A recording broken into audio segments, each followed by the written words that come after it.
আসসালামু আলাইকুম। বিসিবি সভাপতি নাজমুল হাসান পাপন তিনি পদত্যাগ করছেন, পদত্যাগ করার সিদ্ধান্ত তিনি নিয়ে ফেলেছেন। কিন্তু বাফুফের সভাপতি কাজী সালাউদ্দিন তিনি পদত্যাগ করতে চান না। তিনি আগামীতে যে বাফুফের নির্বাচন হবে সেই নির্বাচনে তিনি আবার সভাপতি পদে প্রতিদ্বন্দ্বিতা করতে চান এবং তিনি সেই নির্বাচনে লড়াই করতে চান। পাপন এবং সালাউদ্দিনের পদত্যাগের বিষয় নিয়ে আজকে কথা বলবো। আজকের এই ভিডিওতে সকল এই স্বাগতম। স্পোর্টস টকিং বয়ের নতুন একটা ভিডিওতে খেলাধুলার বিষয় নিয়ে স্বাধীনভাবে নিজের মত প্রকাশ। বাংলাদেশ ক্রিকেটে গত এক যুগেরও বেশি সময় ধরে নিজের বিসিবি সভাপতির পদটাকে নিজের প্রত্যেক সম্পত্তি বানিয়ে ফেলা নাজমুল হাসান পাপন তিনি অবশেষে তার পদ থেকে তিনি পদত্যাগ করার সিদ্ধান্ত নিয়েছেন। 5 আগস্ট অর্থাৎ 36 জুলাই বাংলাদেশের নতুন স্বাধীনতা দিবসের পর বিসিবি সভাপতি নাজমুল হাসান পাপন গা ঢাকা দিয়েছেন। তাকে কোথাও খুঁজে পাওয়া যাচ্ছে না, তিনি দেশে আছেন নাকি বিদেশে আছেন সেটা আসলে কেউই জানে না। আর যেহেতু তিনি পলাতক এবং পলাতক থাকা অবস্থায় তার পক্ষে বিসিবির সকল কার্যক্রম পরিচালনা করা একেবারেই অসম্ভব ব্যাপার। সেই কারণে তিনি যদি পদত্যাগ না করেন তাহলে তাকে সশরীরে বিসিবি ভবনে এসে তার অফিসে কার্যক্রম পরিচালনা করতে হবে। আর যদি তিনি এটা করতে চান তাহলে তাকে গ্রেপ্তার করা হতে পারে সেই আতঙ্কে, কিংবা গণধোলাই দিতে পারে পাবলিক, সেই আতঙ্কে তিনি জনসম্মুখে আসছেন না। এখন তিনি দেশে লুকায়িত আছেন না বিদেশে গেছেন সেটা আসলে জানা যায়নি। বাংলাদেশ ফুটবল ফেডারেশনের সভাপতি কাজী সালাউদ্দিন তিনিও পাপনের যে ব্যাপারটা, পাপনের যে প্রত্যেক সম্পত্তি বানিয়ে ফেলা বিসিবিকে, ঠিক সেই রকমভাবেই বাফুফের সভাপতি কাজী সালাউদ্দিন ফুটবল ফেডারেশন থেকে তার প্রত্যেক সম্পত্তি বানিয়ে ফেলেছেন এবং তার এই প্রত্যেক সম্পত্তি বানিয়ে ফেলার কারণেই তিনি গত এক যুগেরও বেশি সময় ধরে পাপনের মতো তিনি তার শপথে বহাল রয়েছেন। পাপন পদত্যাগ করলেও সালাউদ্দিন পদত্যাগ করতে চান না।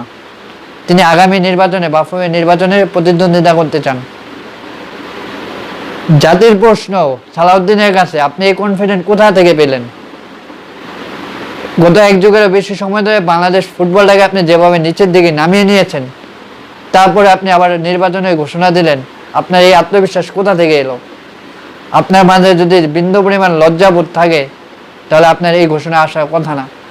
আর যদি আপনি সসম্মানে পদত্যাগ না করেন তাহলে জুতার মালা পরিয়ে জনগণ ওই বাফুফে ভবন থেকে দেশের বাইরে পাঠিয়ে দেবে, আপনাদের যে আপা আছে আপার কাছে পাঠিয়ে দেবে। সুতরাং এখনো সময় আছে। কাজী সালাউদ্দিন আপনাকে বলছি, আপনি দ্রুত পদত্যাগ করেন এবং সসম্মানে পদত্যাগ করেন, নাহলে সম্মান যতটুকু আছে ফুটবল ক্যারিয়ারে আপনি যে ফুটবল ক্যারিয়ারের দোহাই দিয়ে বাফুফের পদটাকে প্রত্যেক সম্পত্তি বানিয়ে ফেলেছেন সেটা আর থাকবে না।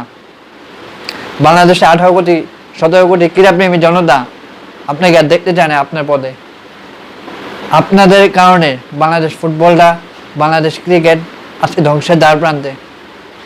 আপনাদের যে আশেপাশের লোকজন, বোর্ড কর্মকর্তা, ফেডারেশন কর্মকর্তা, তাদের দুর্নীতি একের পর এক মিডিয়ায় প্রকাশিত হচ্ছে। এরপর আপনি নির্বাচনের ঘোষণা দেখেন কোন মুখে? আমি প্রায় সময় বিভিন্ন সোশ্যাল মিডিয়ায় কমেন্ট বক্সে পড়লে একটা জিনিস প্রায়ই দেখতে পাই, যেহেতু লজ্জার কোনো ভ্যাকসিন আবিষ্কার হয় নাই সেহেতু তাদেরকে আর কিছু বলার নেই। তো সালাউদ্দিন সাহেবকে লজ্জার ভ্যাকসিন দেওয়া উচিত।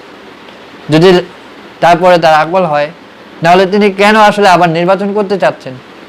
বাফুফের সভাপতি পদে তিনি যদি নির্বাচন করেন তিনি জয়ী হবেন, এটা কি আসলেই সম্ভব, আদৌ সম্ভব স্বাধীন বাংলাদেশ 2024-এ?